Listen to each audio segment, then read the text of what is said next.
Imagine all of the people throughout history whose ears have perked up to the words, "Once upon a time." Traditional tales include folk tales, fairy tales, fables, myths, and legends. This is one of the most important concepts in this lesson. You need to understand that traditional tales were originally told orally, but were later written down. In contemporary books, you'll often see before the author's name the words "retold by" or "edited by." No one knows who the original authors are. These traditional tales were associated with groups rather than individuals and are shared by most cultures.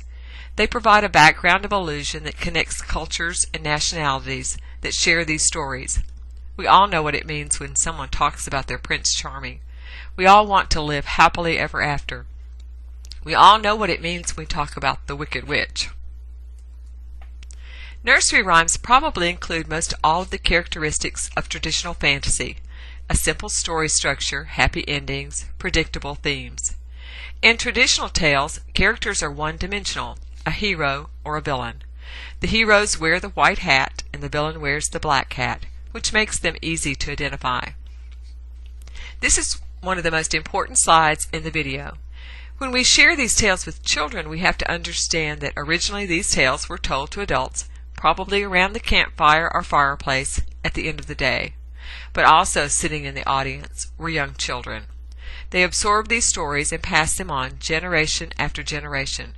So the original tales included exhibitionism, rape, and voyeurism because they're created to entertain adults. In modern day, we've toned the stories down for children, and Disney has even sanitized them. Cumulative tales use phrases that build on a common refrain. Children often join in during the reading or telling. These include such stories as "I know an old lady who swallowed a fly" and "The house that Jack built." In Beast tales, the story revolves around talking animals with human characteristics, like the Three Billy Goats Gruff or the Three Little Pigs. Pourquoi tales are stories that explain why in unscientific terms, such as why mosquitoes buzz in people's ears. Nonsense tales focus on a simple-minded character whose lack of common sense lands him or her in trouble, like in The Three Wishes or The Fisherman and His Wife. Trickster tales include a crafty character whose wit enables him to achieve his desires, such as The Raven, a trickster tale from the Pacific Northwest. Fairy tales are probably the most popular of all the traditional tales. More girls are readers than boys, and they are drawn to princesses, magic wands, and fairy tales. Fables are simple stories that impart a moral or highlight a universal truth. They are compared with Jesus' parables in the Bible. Myths explain the origins of the world and natural phenomena. They are probably more suitable for upper elementary students because they are centered around more abstract concepts of life's mysteries. Legends tell the story of exceptional deeds accomplished by real or supposedly real heroes and heroines. Johnny Appleseed stories are considered legends. Going back to the fact that traditional tales were originally told for adults and contained elements that not all parents want their children to read about, we have to be careful in selecting the literature we present to children. Consider this: is it appropriate to their age? Are they fairy tales or scary tales? Do we want to strive to preserve the original oral storytelling style, or reframe or rename them in more modern-day settings? Do the illustrations really help tell the story? Does the art or images present the scary version that the words don't describe? Does the author explain the origin of the culture connections with that story to put it in context for the readers? What are the benefits of traditional literature? It can carry on the oral tradition of storytelling. It introduces story elements such as plot, character, setting, etc. on a level that young children can understand.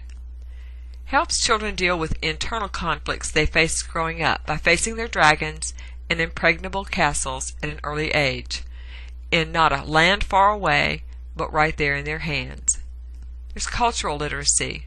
Traditional tales use the figure of speech of allusion to share concepts and images across cultures. Prince Charming, turning into a pumpkin, slaying dragons, etc. With so many cultures represented in our classrooms today, traditional tales can be a great starting point to highlight similarities as well as differences in cultures. Fairy tales offer hope. Even though happy endings may not always happen, traditional tales give us permission to believe that nothing is impossible. Traditional tales also give us an unparalleled source of adventure. We can travel back in time to other eras to learn what life was like back then. There's a series of books titled Ye Yucky Middle Ages that cover topics like Ye Castle Stinketh, Don't Let the Barber Pull Your Teeth, Sweaty Suits of Armor, and There's a Rat in My Soup. These books are sure to hook boys who may not be as interested in princesses and fairy godmothers as they would be in learning about what it was like to be down and dirty in the Middle Ages. Was life in the Middle Ages a magic or horror story when you learn more about what the time was really like? The Cinderella story is one of the most recognized around the world. The themes from the story appear in the folklore from the cultures. Sources disagree about how many versions of the tale exist, with numbers ranging from 340 to over 1,500 if all the picture book and musical interpretations are included. The tale always centers around a kind but persecuted heroine who suffers at the hands of her stepfamily after the death of her mother. Her father is either absent or neglectful, depending on the version. The heroine has a magical guardian who helps them triumph over persecutors and receive her fondest wish by the end of the tale. The guardian is sometimes a representative of the heroine's dead mother. Most of the tales included an epiphany sparked by an article of clothing, usually a shoe, that causes the heroine to be recognized for her true worth. The earliest recorded version comes from China. It was written down in the middle of the 9th century A.D. The tone of the story implies that its readers and listeners were already well acquainted with the story by the time it was written down.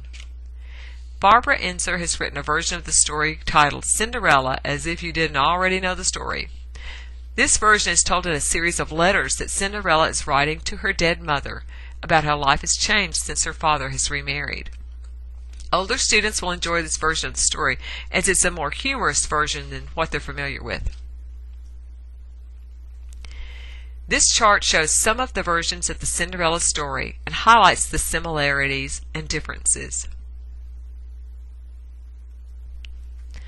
One activity you can do with your students is to take two versions of the Cinderella story or any other traditional tale and use the Venn diagram to compare them. One of the issues that the Cinderella story brings out is the problem of step-parents and the bad reputation they traditionally have. Joseph Leith wrote up his case study on the story of Edna Mumbelow, who was tried for murder in April 1930 in Erie, Pennsylvania, of her stepdaughter, Hilda. It was alleged that Edna deliberately set fire to the 11-year-old girl with the hopes of obtaining the girl's $6,000 estate and receiving the sole affections of the girl's father. The facts of the case were seen through the distorted lens of the wicked stepmother stereotype. As a result, Edna was convicted of the crime. 8 years later, the presiding judge of the case, with the conviction that there was reasonable doubt, helped secure her release. The idea of a mother killing a child to many seemed beyond comprehension. Mothers are supposed to be caring, loving, and nurturing. Stepmothers, according to the myth, are not. Over the entire course of the spring and summer of 1930, the facts of this case were twisted and contorted to portray Edna as a cold-hearted stepmother who viciously killed her stepdaughter Hilda. She abandoned her first children, had an illicit alliance with Ralph Mumbelow, craved his attention, and wanted lavish gifts. Or so the newspaper said. The reality is, however, that those allegations about her personal life and character remained unsubstantiated. Whether she committed the act or not, she was convicted because she was the living embodiment of the wicked stepmother. She was, in the eyes of the public, no fantasy, and thus no fairy tale ending. Traditional literature provides a fabulous venue to explore stereotypes in literature in general. Students are usually drawn to magic, princesses, knights, swords, so while they're in a faraway land, you can address the stereotype issues that are in the real world. In the book From the Beast to the Blonde, on Fairy Tales and Their Tellers by Martha Warner, the author talks about the stereotype of being blonde. Storytellers may have intended a shade or tint of blonde hair, but it's unlikely. The color fulfills a symbolic function, not a practical or descriptive purpose, as in horse trading. For fairness was a guarantee of quality. It stood for all that was pure or clean and good. The Nazi Aryan fantasies were partly rooted in this ancient, enduring color code which cast gods as golden boys and girls, and outsiders as swarthy. Golden hair tumbles through the stories in impossible quantities. The Grimm's Rapunzel lowers her long fair hair out of the high tower as a rope for her guardian witch to climb. Cinderella's hairstyle changes according to the fashion of the day, though her hair color never does, or hardly ever. Among the heroines of fairy tale, only Snow White is dark, because her story specifically opens with her mother's wish, when she pricks her finger, looking at the snow. Would that I had a child as white as snow, as red as blood, and as black as the wood of the window frame. Goldilocks' very name indicates her blondness. On the stereotype of stepmothers, Warner shares these insights. The word in French for stepmother is the same as the word for mother-in-law. In English usage, mother-in-law meant stepmother until the mid-19th century, while the term daughter-in-law was used for stepdaughters as well. Where did these stories and their stereotypes begin? In the reality of the past, namely the death rate for women in childbirth, remarriage is the main survival option for widows, the necessity requiring widowers to provide substitute mothers for their children, the competition between stepchildren and stepmothers for a husband's father's attention, particularly in a marriage created for survival rather than for love, the competition for a father's affection between his own children and the stepmother's biological children, even the competition for food and other necessities in a household of many mouths to feed, and the roles of men and women with regards to child-rearing and household chores. Do fairy tales help or harm body image? Do the stories project perfection beyond anything that we can live up to? Is body image put on a pedestal for young children to feel they must achieve in order to win a happy ending for their own fairy tale? As you read different traditional tales, notice how many descriptive words in the text have to do with appearance or body image. One of the ways that we can tip the scales to help balance out the emphasis on body image or appearance in traditional tales is also to present to our students books that talk about inner beauty or moral choices that make them beautiful people.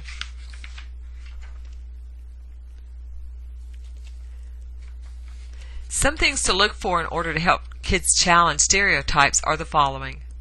Are the non-white characters too good to be true? How and why does the author define race?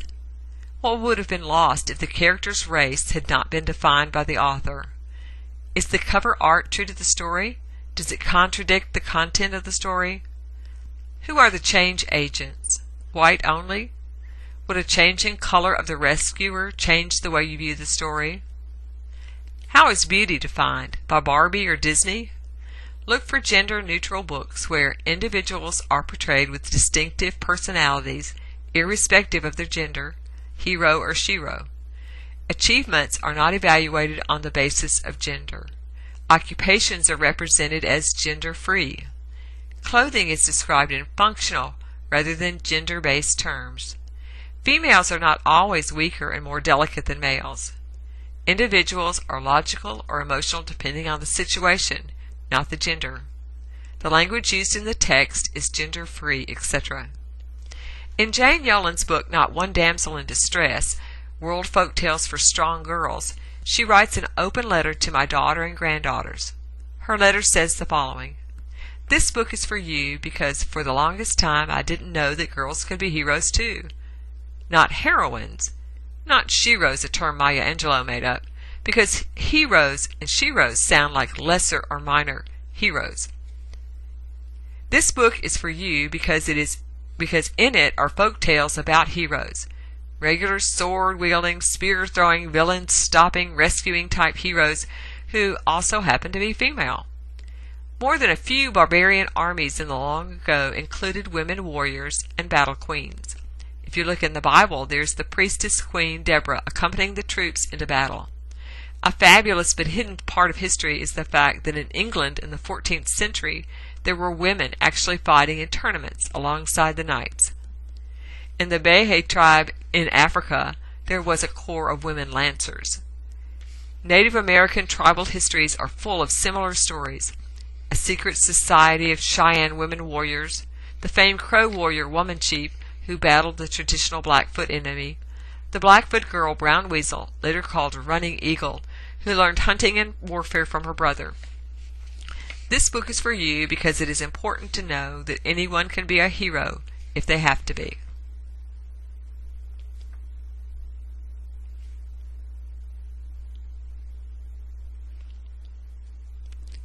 Snow White and Prince Charming represent the all-American healthy ideals of beauty, looking like Barbie and Ken dolls that would not be around until a good 25 years later. Language and jokes in the film are clearly tied to American idioms and customs. Disney has been accused of caring more about his art than being able to be true to the legend of traditional literature. Not content with the films, he fixes these mutilated versions in books, which are cut to a fraction of their original forms, and illustrates them with garish pictures in which every prince looks like a badly drawn portrait of Cary Grant. Every princess is a sex symbol. Disney sweetens a folktale. Everything becomes more lovable, birds are too sweet, all animals are too cute.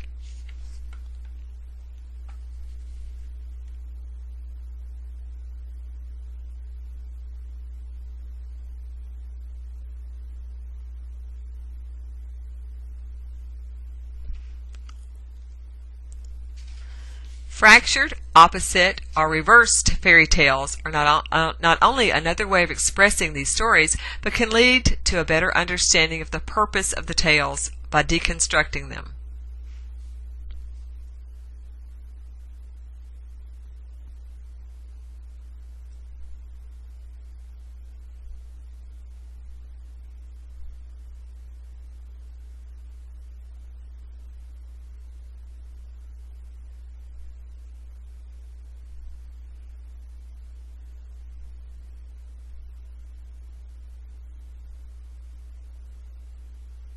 Fantasy and science fiction also use elements of the traditional tales. Modern fantasy is characterized by elements existing only in the imagination. Science fiction balances scientific fact and probabilities with fiction. Modern fantasy uses magic. Science fiction is based on its proven scientific principles.